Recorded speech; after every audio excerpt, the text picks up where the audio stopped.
সূরা তাহরীমের ৮ নম্বর আয়াতে আল্লাহ বলেন, ইয়া আইয়ুহাল্লাযীনা আমানু তুবু ইলাল্লাহি তাওবাতান নাসুহা। আল্লাহ বলেন, হে ঈমানদারগণ, তোমরা একনিষ্ঠ তওবা করো, তোমরা আল্লাহর কাছে একনিষ্ঠ তওবা করো। আশা করা যায় আসা রাব্বুকুম আইয়ুকাফফিরা আনকুম সাইয়্যাতিকুম, আশা করা যায় তোমাদের রব তোমাদের পাপসমূহকে ক্ষমা করে দিবেন, মুছে দিবেন। ওয়া ইউদখিলাকুম জান্নাত, আর আশা করা যায় তোমাদের রব তোমাদেরকে জান্নাতে প্রবেশ করাবেন। ইবনে মাজাহ 4250 নম্বর হাদিস। ক্বালা রাসূলুল্লাহ সাল্লাল্লাহু আলাইহি ওয়াসাল্লাম, আত-তাইবু মিনাজ যামবি কামান লা যামবা লা।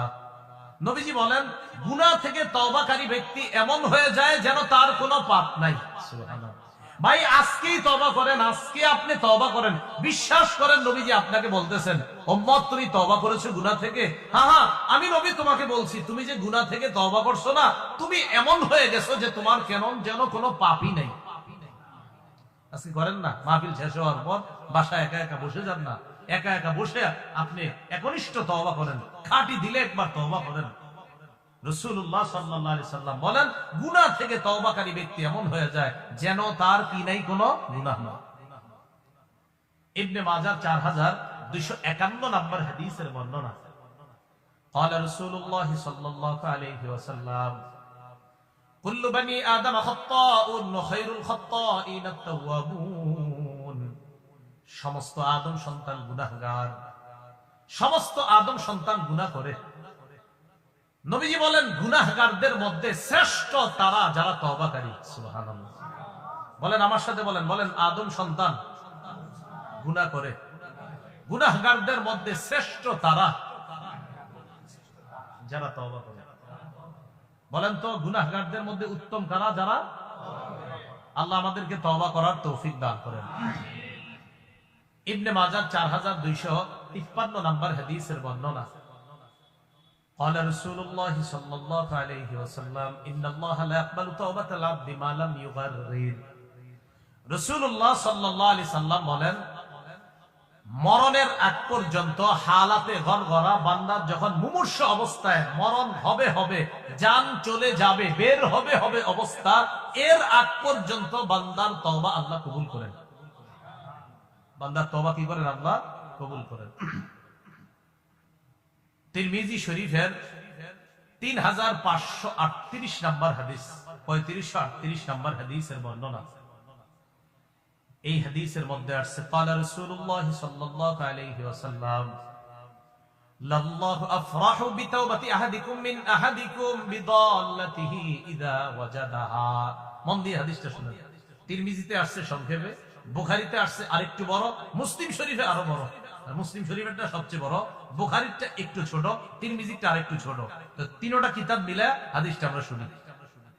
এক ব্যক্তি সফরে বের হয়েছে। সফরে বের হওয়ার পর ওই ব্যক্তির যে বাহন, এই বাহন নিয়ে তিনি সফরে বের হয়েছেন। তার বাহনের মধ্যে তার খানা আছে, তার পানি আছে। তাহলে বাহনের মধ্যে তার খানা পানি আছে, সফরে যাবে। এক জায়গায় গেছে, যাওয়ার পর ওই লোকটা ক্লান্ত শ্রান্ত শরীর নিয়ে বাহন থেকে নেমে একটু বিশ্রাম নেওয়ার উদ্দেশ্যে এক জায়গায় বসলেন। মনে রাখবেন, বাহনের মধ্যেই কিন্তু খানা পানি। তো লোকটা ওখানে বসার পর একটু নিদ্রা এসে গেছে, চোখে ঘুম এসে গেছে, শুয়ে গেছে, ঘুমায় গেছে আর কি কোনোভাবে। ওখানে ঘুম থেকে উঠা ওই লোক দেখে তার বাহনটা হারিয়ে গেছে। বলেন তো, শুধু কি বাহন হারিয়ে গেছে নাকি খানা পিনা সব গেছে? এখন ওই লোক চিন্তা করে যে আমি কি বাড়িতে যাবো না সফরে যেখানে রওনা করছি সেখানে যাবো। লোকটা চিন্তা করে গেছে, আমি যদি এখন বাড়িতে রওনা করি তাহলে এই পরিমাণ সম্পদ আমার কাছে নাই যে আমি বাড়িতে বসতে পারবো। আবার যেখানে আমি সফর করব সেখানেও যাওয়ার মতো সম্পদ আমার কাছে নাই। এর মানে না খেয়ে আমার মরতে হবে। বাড়িতে রওনা করলেও আমি মরবো, যেখানে রওনা করছি সেখানে গেলেও মরবো। অর্থাৎ এইখানে ঠান্ডার মধ্যে বৈশা মরাই ভালো। তাহলে বাড়িতে কেন যাবে না? কারণ এখানে গেলেও আপনার খাদ্যের অভাবে, পানির অভাবে মারা যাবে। আবার যেখানে রওনা করছে সেখানে গেলেও মারা যাবে। ওখানে উনি নিয়ত করছে যে ঠিক আছে, আল্লাহ মরণ রাখলে এখানে মরণ হয়ে যাবে, বাস হযরতে ওখানেই মারা যাবে। তো বসে গেছে। এখন ওখানে বসে আবার ঘুম এসে গেছে। ঘুম আসার পর ঘুমটা যখন নাকি ভাঙছে, চোখ খুলছে, খুইলা দেখে কি তার বাহন খানা বানিয়ে নিয়ে সব উপস্থিত। আচ্ছা, খুশি কেমন? কম না অনেক বেশি? যে ব্যক্তি দুনিয়াতে বাঁচার আশায় ছেড়ে দিছে, এই ব্যক্তি বাহন ফিরে পাওয়ার পর খুশিটা কম না অনেক বেশি? কত বেশি?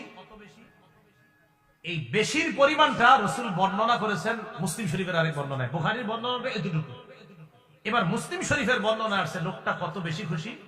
রাসূল বলেন, আখতা বিশিদ্দাতিল ফারহি, বান্দা খুশির অতি সহ্যে বলে ফেলছে।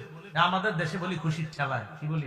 খুশির ঠেলায়, মানে খুশির অতি সহ্যে উনি বলে ফেলছে কি, আল্লাহুম্মা আনতা আবদি ওয়া আনা রাব্বুকা। মানে উনি আল্লাহরে বলতে চাইছে আর কি, আল্লাহ আপনি আমার রব আর আমি আপনার গোলাম। তো খুশির কারণে ভুলে আল্লাহরে বলে ফেলছে, মাথা ঠিক নাই, এত খুশি। আল্লাহ আপনি আমার গোলাম, আমি আপনার রব।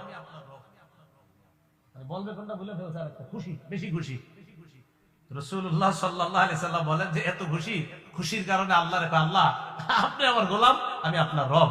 রাসূল বলেন এই ব্যক্তি তার হারিয়ে যাওয়া বাহনটা ফিরে পাওয়ার পর যেই পরিমাণ খুশি হয়েছে, তোমাদের মধ্যে যদি কোনো বান্দা তওবা করে গুনাহ থেকে ফিরে আসে, ওই ব্যক্তির চাইতে আল্লাহ তওবাকারীর প্রতি আরো বেশি খুশি হবে। দেখেন কেমনে বুঝাইছে নবীজি বিষয়টা। তো তওবা আগামীকাল না আজকে? তওবা করো। বলেন আমার সাথে সবাই জোরে বলেন, তওবার 4টি শর্ত বলেন। আমি বলি আপনারা বলেন, তওবার শর্ত কয়টি? 4টি। 1 নাম্বার গুনাহ থেকে ফিরে আসা, 2 নাম্বার অনুতপ্ত হওয়া, 3 নাম্বার দৃঢ় প্রতিজ্ঞা করা যে এই গুনাহ আমি ভবিষ্যতে করব না, 4 নাম্বার বান্দার হক থেকে থাকলে এই হকটা আদায় করে আমি বান্দার কাছ থেকে ক্ষমা চেয়ে নেওয়া। মনে থাকবে সবার কথাগুলা? তো এই গুনাহ থেকে মুক্তি পাওয়ার 1 নাম্বার উপায় জানলাম আমরা, তওবা করা। আর তওবার 4টি শর্ত আমরা জানলাম। 2 নাম্বার একটা সহজ উপায় আছে, আমার সাথে বলেন, বলেন ইস্তেগফার পড়া। পড়েন তো, আস্তাগফিরুল্লাহ আস্তাগফিরুল্লাহ। নবীজির আগেও গুনাহ নাই, পরেও গুনাহ নাই। এই নবী বলেন আমি প্রতিদিন 70 বার, আরেক বর্ণনায় 100 বার আমি আল্লাহর কাছে ক্ষমা চাই আর তওবা করি। তা আমাদের কি পরিমাণ গুনাহ বলেন? এজন্য আমরা আরো কত বেশি পরিমাণে ইস্তেগফার পড়া দরকার। তাহলে 1 নাম্বার তওবা করা, 2 নাম্বার ইস্তেগফার পড়া, 3 নাম্বার বলেন আমার সাথে বলেন, গুনাহ হয়ে গেলে সাথে সাথে একটা ভালো কাজ করা। তিরমিজি শরীফের 1987 নাম্বার হাদিসের বর্ণনা, রাসূলুল্লাহ সাল্লাল্লাহু আলাইহি সাল্লাম বলেন, ইত্তাকিল্লাহা হাইসুমা কুনতা, তুমি যেখানে থাকো আল্লাহকে ভয় করো। ওয়া আতবিইস সাইয়্যাতাল হাসানাতা তামহুহা, গুনাহ হয়ে গেলে সাথে সাথে একটা ভালো কাজ করবা, ওই ভালো কাজটা তোমার গুনাহকে মিটিয়ে দিবে। ভালো কাজটা গুনাহকে কি করে দিবে? মিটিয়ে দিবে। তো এটা হলো 3 নাম্বার উপায়। 4 নাম্বার উপায় আযান দেওয়া। বলেন সবাই, কি দেওয়া? পারেননি আযান দিতে? আযান দেওয়া। আবু দাউদ শরীফের 515 নাম্বার হাদিস, রাসূলুল্লাহ সাল্লাল্লাহু আলাইহি সাল্লাম বলেন, আল মুআজ্জিনু ইউগফারু লাহু মাদা সাউতি, মুয়াজ্জিন সাহেব আযান দিলে যেই পরিমাণ দূরে তার আযানের আওয়াজ যায়, ওই পরিমাণ পর্যন্ত তাকে ক্ষমা করে দেওয়া হয়। 5 নাম্বার 2 রাকাত নামাজ পড়া। বলেন 2 রাকাত। আবু দাউদ শরীফের 1521 নাম্বার হাদিস, রাসূলুল্লাহ সাল্লাল্লাহু আলাইহি সাল্লাম বলেন, মা মিন আবদিন ইউযনিবু যামবান ফায়ুহসিনুত তুহুরা। আমি আপনাদেরকে বলে যাই, আজকে পারলে করেন, না পারলে আগামীকাল। কিন্তু আগামীকালে যে বাঁচবেন এটার তো নিশ্চয়তা নাই। তো আজকে আপনারা বাসায় গিয়ে, বাড়িতে গিয়ে নফল নামাজ, এখন বাড়িতে যাবেন, যাওয়ার পর ওযু করবেন, ওযু করার পর 2 রাকাত নামাজ পড়বেন। পড়ার পর নবীজি বলেন, সুম্মা ইস্তাগফিরুল্লাহ, ইস্তিগফার করবেন, ইল্লা গাফারাল্লাহু লাহ, ইল্লা গাফারাল্লাহু লাহ। কোন গুনাহ আপনার হইছে আপনি তো জানেন, যে ছি ছি আমার এই গুনাহের কারণে আমি তো বড় টেনশনে আছি। তো রাসূল বলেন, বান্দা যখন কোনো গুনাহ করে, ফায়ুহসিনুত তুহুরা, ভালোভাবে পবিত্রতা অর্জন করে, সুম্মা ইয়াকুমু, নামাজে দাঁড়ায়, ফায়ুসাল্লি রাকাতাইন, 2 রাকাত নামাজ পড়ে, সুম্মা ইস্তাগফিরুল্লাহ, এরপর আল্লাহর কাছে ক্ষমা প্রার্থনা করে আস্তাগফিরুল্লাহ পড়ে, ইল্লা গাফারাল্লাহু লাহ, আল্লাহ তাকে ক্ষমা করে দেন। তাহলে এটা হলো 5 নাম্বার উপায়, ইস্তেগফার পড়া। বলেন কি পড়া? 2 রাকাত নামাজ পড়া। 6 নাম্বার উপায় 5 ওয়াক্ত নামাজ পড়া। বলেন কি ওয়াক্ত নামাজ পড়া? 5 ওয়াক্ত নামাজ পড়া। সহিহ বুখারীর 526 নাম্বার হাদিস, এক ব্যক্তি রাসূলুল্লাহ সাল্লাল্লাহু আলাইহি সাল্লামের কাছে আসছে। আসার পরে বলতেছে, হুজুর আমি অনেক বড় গুনাহ করছি। আল্লাহ আয়াত নাযিল করে দিলেন, ইন্নাল হাসানাত ইউযহিবনাস সাইয়্যাত। আল্লাহ আয়াত নাযিল করে দিলেন, ওয়াকিমিস সালাতা তারাফাইন নাহার ওয়া যুলাফাম মিনাল লাইল। নবীর উপর আল্লাহ আয়াত নাজিল করে দিলেন, নবী আপনি জানায়া দেন তুমি নামাজ আদায় করো দিনের শুরু অংশে শেষ অংশে, মানে 5 ওয়াক্ত সালাত আদায় করো। ইন্নাল হাসানাত, নেক কাজ মানে এই জায়গায় নামাজ, ইউযহিবনাস সাইয়্যাত, খারাপ কাজকে মিটিয়ে দেয়, মানে 5 ওয়াক্ত নামাজের মাঝে বান্দার যে গুনাহগুলো হয় ওই 5 ওয়াক্ত নামাজের কারণে তার গুনাহগুলো আল্লাহ পাক রব্বুল আলামিন maaf করে দেন। এলো 6 নাম্বার উপায়। 7 নাম্বার উপায় বলেন জামাতের সাথে নামাজ পড়া। বলেন তো 6 নাম্বারটা ছিল কি? নামাজ পড়া 5 ওয়াক্ত, আর 7 নাম্বারটা জামাতের সাথে নামাজ পড়া।